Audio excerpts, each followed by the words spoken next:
Hi, it's Mike here. So we're having a look at using the .NET Test Explorer to run tests in VS Code for Logic Apps. So here's the extension that you can add, .NET Core Test Explorer.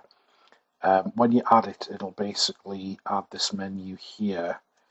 And then, in the project, you probably saw in previous videos how we've got these two folders with projects that have a bunch of tests in them.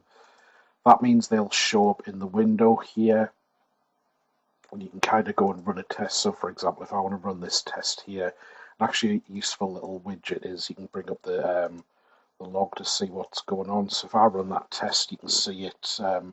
It goes and kind of runs the build, runs the project. You can see it spins a process up, and then it would finish that test off. So I think it just refreshed there a little bit, didn't it?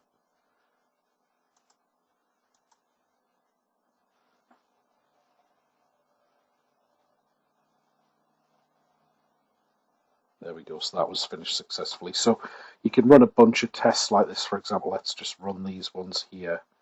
This will go and start spinning up and running all of the tests. Now, I think just one word of warning. I think when you use the Test Explorer, it works really well for individual tests. I think when you start running lots of them, personally, I tend to use it from the terminal window a bit more because I find sometimes these tests seem to just hang a little bit in the Explorer.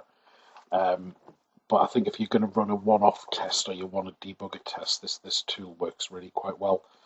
So quick video there to show you how to add this Explorer and just start using it.